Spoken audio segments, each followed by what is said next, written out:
लोग विद्या विद्या बोलते हैं, ये विद्या क्या चीज़ है?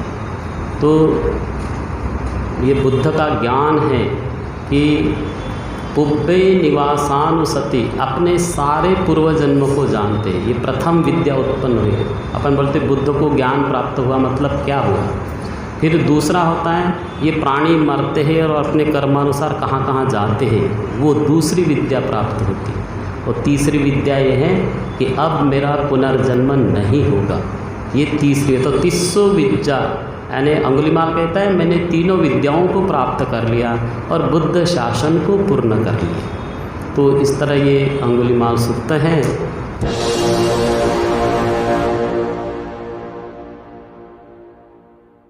हम अंगुलीमाल सूक्त लेंगे। जयमंगल अट्ठ गाथा में अंगुलीमाल की कथा, यानी भगवान ने उसको प्रवज्जित किया।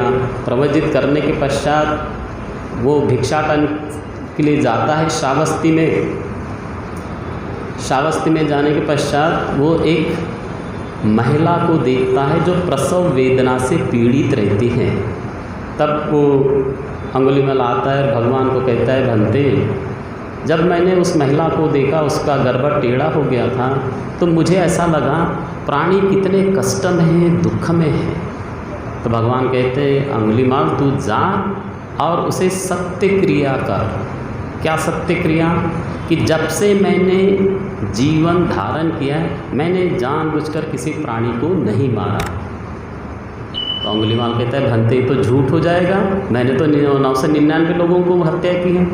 तो भगवान कहते हैं तू जा और ऐसा बोलना। क्या बोलना? ये पेज इसमें देखेंगे अंगुलीमाल सूक्त, तीसरी लाइन, यतोऽहं भगिनी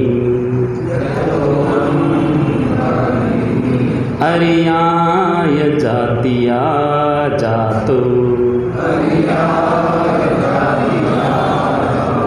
नाभिजानामि सच्चिञ्च पाणं जीविता वोरुपेता तेन सच्चेन सोत्थिते होतु सोत्थि गब्बसाति।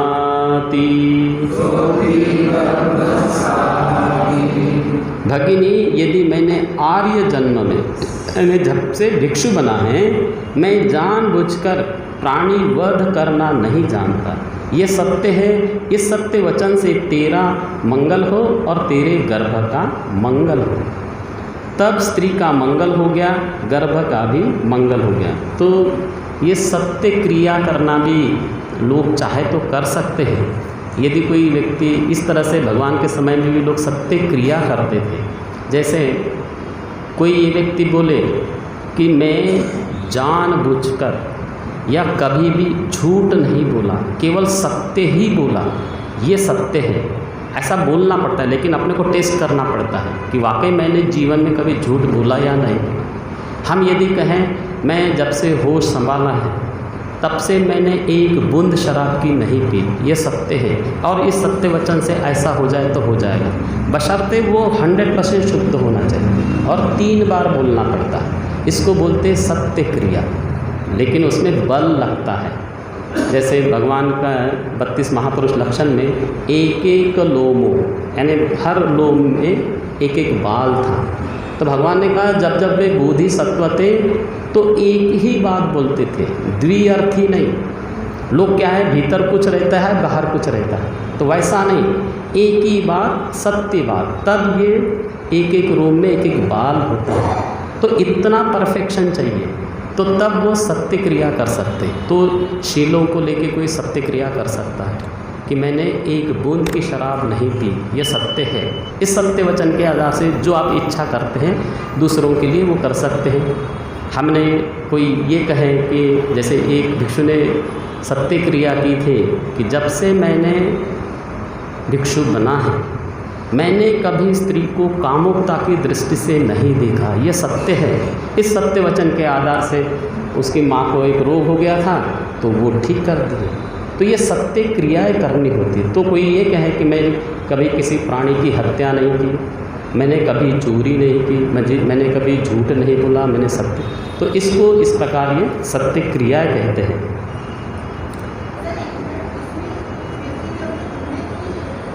हाँ जी, नहीं, पुण्य का कोई रोल नहीं है। हाँ, केवल हम यदि जीवन भर की बात होती है या जब से अपन होश संभाले हैं तब से केवल ये बोलना है, पुण्य का नहीं है। पुण्य का केवल वितरण कर सकते हैं।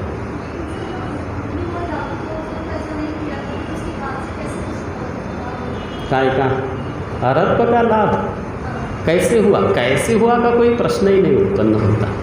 यानी ऐसा है, भगवान के जीवन काल में एक व्यक्ति ऐसा था 55 साल तक वो मनुष्यों की हत्या कर रहा था। और जब सारिपुत्र जाता है, भोजन ग्रहण करता है उसके घर में, और क्या होता है वो बताता है तो उसका चित्त ही नहीं लगता, उसको हमेशा वही याद आता, अरे मैंने इतने मनुष्यों की हत्या की, इतने मनुष्य। फिर सारिपुत्र कहता है, देख तूने जो हत्या की तुमने जानबूझ के की या किसी के आदेश के कारण की? तो बोले मैं जानबूझ के नहीं करता था, मेरे को राजा आदेश देता था कि भाई इसने दंड के रूप में इसको मारो, सो मैंने किया, मेरा उसमें कुछ भी नहीं। तो सारिपुत्र ने कहा उसमें तुम्हारा दोष नहीं है, तुमने नहीं मारा, बोले तुमने किसी का आदेश का पालन किया। तो उसको लगा कि नहीं ठीक है, मैं कोई गड़बड़ नहीं किया। फिर उसका मन शांत हो गया और फिर वो आराम से ध्यान कर सका। तो इस तरह से कोई व्यक्ति कुछ भी करे उसका पूर्व जन्म तो साथ में रहता ही है, उसके पूर्व कर्म तो रहते ही हैं। तो उसने बोले कि अपन 999 के एक जन्म का नहीं है, गिनती ने उतने भी भगवान के साथ साथ जन्म लिया था। किसने? अंगुलीमाल ने। अभी तो उसको बारी थी इसलिए आरंभ हो गया। तो अपन ये नहीं कह सकते कि इसने इतनी हत्या की तो वे कैसे आरंभ हो गया। ये कोई क्यों का उत्तर नहीं दिया जा सकता, बस हो गया। ठीक है,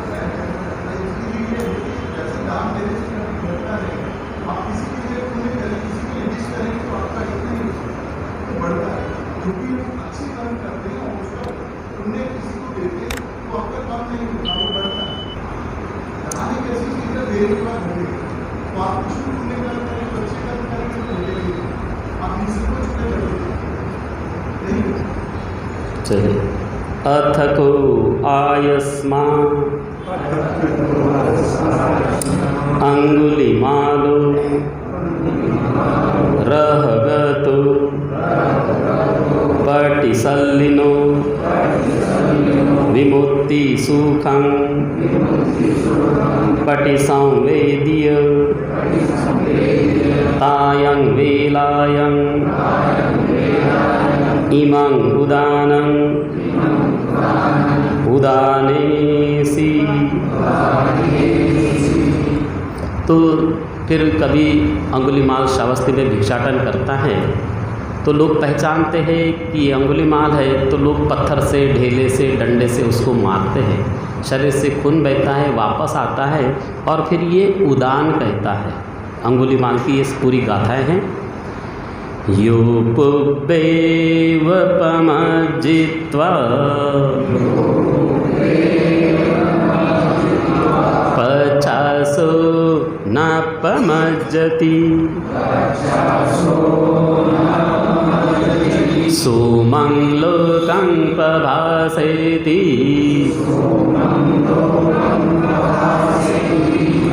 अपामुक्तो चंदिमा यो पुब्बेव पमज्जित्वा पचासो न पमज्जति सोमं लोकं प्रभासेति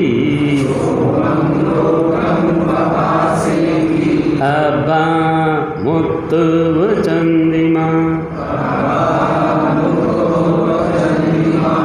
यो पुब्बे व पमज्जित्वा, जिसने पहले प्रमाद किया, पच्छासो न पमज्जति, अब भविष्य में नहीं करता है।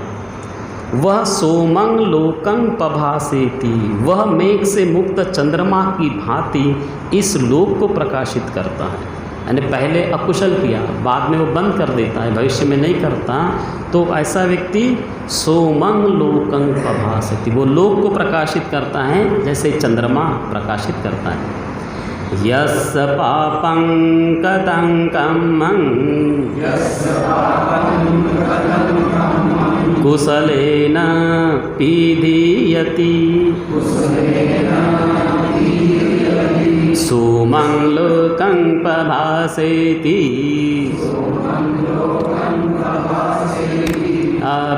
अबामुत्तुव चंदिमा यस्य पापं कतं कम्मं कुशलेन पीदीयति सोमं लोकं पभासेति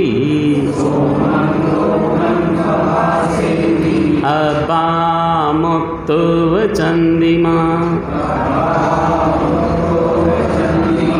जिसका किया पाप कर्म उसके पुण्य से ढक जाते हैं, वह मेघ से मुक्त चंद्रमा की भांति इस लोक को प्रकाशित करता है।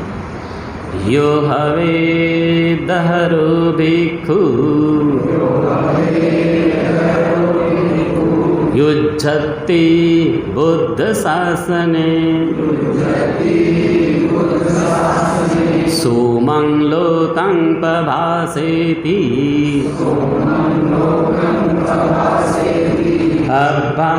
अबामुत्तुव चंदिमा। यो हवे दहरो भिक्खु युज्झति बुद्ध शासने सोमं लोकं पभासेति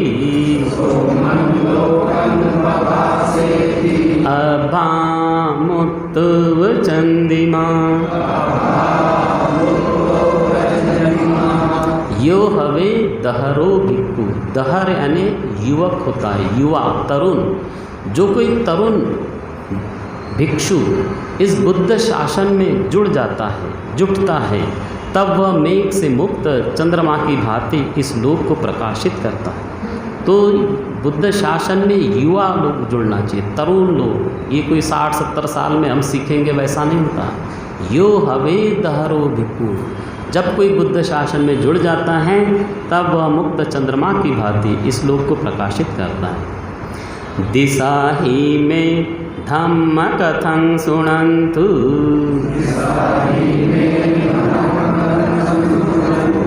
दिशा ही में युज्यन्तु बुद्ध शासने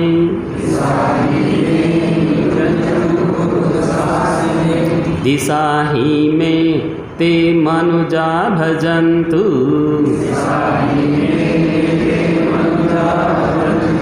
यो धम्मा मे वादपयन्ति सन्तो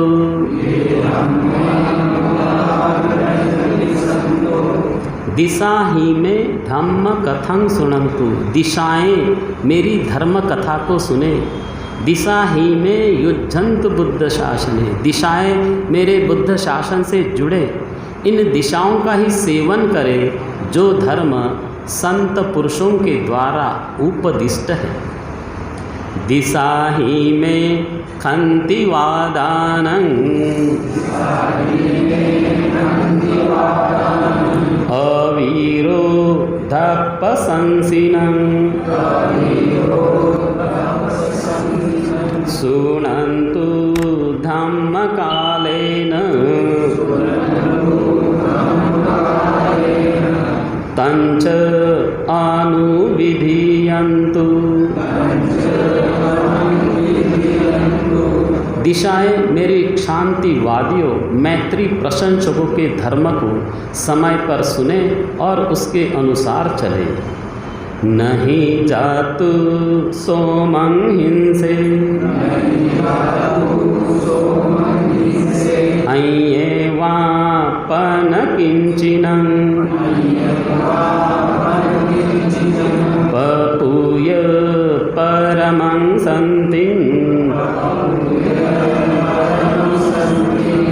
रखेय तत्स्थावरे नहीं जातु सोमं हिंसे अय्येवापन किंचिनं पपूय परमं सन्ति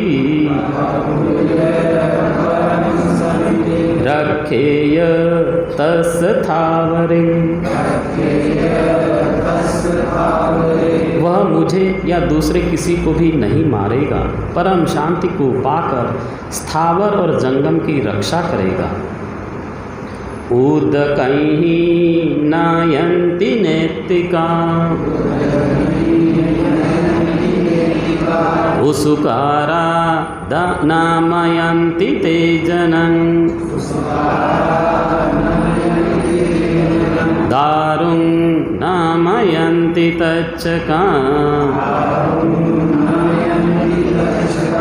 अतानं दामयन्ति पंडिता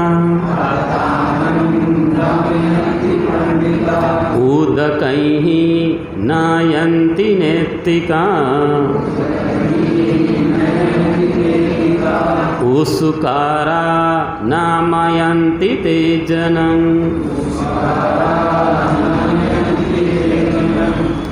दारुं नामयन्ति तच्चका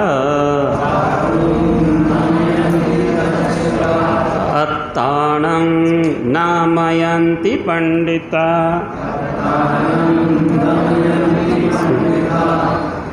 नहर वाले पानी को ले जाते हैं, बांध बनाने वाले बांध को सीधा करते हैं, बढ़ई लकड़ी को सीधा करते हैं, वैसे पंडित स्वयं का दमन करते हैं।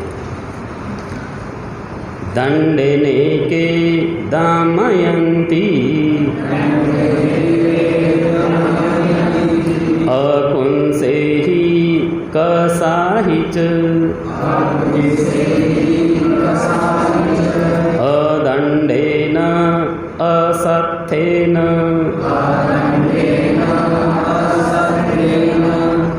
अहं दन्तुमितादिना।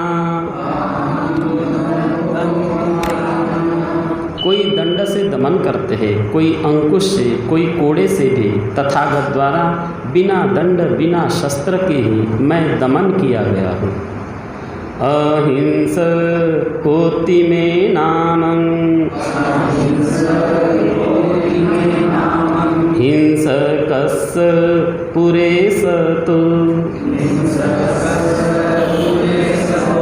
अज्जाहं सच्च नामोमि नानं हिंसामि किंचिनं अहिंस कोटि में नामं हिंसकस्य पुरेशतो अज्जाहं सच्च नामोमि नानं हिंसामि किंचिनं। हिंसक होने से पहले मेरा नाम अहिंसक था, यानी अंगुलीमाल का नाम क्या था? अहिंसक। आज मैं यथार्थ नाम वाला हूँ, किसी की हिंसा नहीं करता।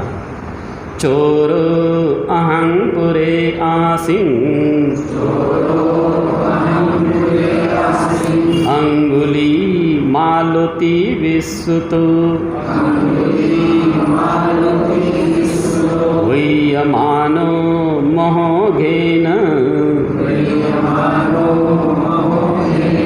बुद्धं शरणमागमं चोरो अहं पुरे आसीन अंगुली मालुति विश्रुतो वैयमानो मोघेन बुद्धं शरणमागमं पहले मैं अंगुली नाम से प्रसिद्ध चोर था। बड़ी बाढ़ महाओघ में डूबते हुए बुद्ध की शरण में आया। लोहित पाणी पुरे आसिं, अंगुली मालती विसुत, शरण गमनं पश्य, भवनेति समूहता। लोहित पाणी पुरे आसिं, अंगुली मालती विसुत, शरण गमनं पश्य, भवनेति समूहता। पहले मैं अंगुलीमाल नाम से प्रसिद्ध खूनी रंगों हाथ वाला था। देखो शरण गति को संसार में लाने वाली तृष्णा नष्ट हो गई। तादिशं कम्मं कृत्वान, बहु दुर्गति गामिनं, फुट्टो कम्म विपाकेन, आननो भुञ्जामि भोजनं। बहुत दुर्गति में ले जाने वाले वैसे कर्मों को करके कर्म विपाक से पार भी पूर्ण हो भोजन करता हूँ। पमाद मानुयुज्यन्ति, बाला दुम्मे दिनो जना, अपमादं च मेधावी, धनं सेट्ठं वरक्षति। मूर्ख अनाड़ी लोग आलस्य में लगे रहते हैं, बुद्धिमान अप्रमाद की श्रेष्ठ धन की भांति रक्षा करते हैं। मापमाद मनुयुज्येत, मां कामरति संथव, अपमत्तो हि जायन्तो, पपोति विपुलं सुखं। मापमाद मनुयुज्येत, मां कामरति संथव, अपमत्तो हि जायन्तो, पपोति विपुलं सुखं। माँ पमाद मनुयुज्येतो, प्रमाद में मत फंसो। माँ कामरति संथो, काम भोगों में मत लिप्त रहो। अपमत्तो ही जायन्त, अप्रमाद युक्त हो ध्यान करो। पपोति विपुलं सुखं, तब विपुल सुख मिलेगा या विपुल सुख को पाता है। एक्चुअली संसार में सुख की खोज में लगे हैं सारे संसार के प्राणी, लेकिन सुख किसी के पास है नहीं। तो सुख कहाँ है? तो यहाँ बताया गया है कि प्रमाद में मत फंसो, काम भोगों में मत फंसो। अपमत्तो ही जायत, अप्रमाद होकर ध्यान करो। पपोति विपुलं सुखं, तब सुख मिलेगा। स्वागतं नापगतं, न इदं दुम्मन्ति तं मम,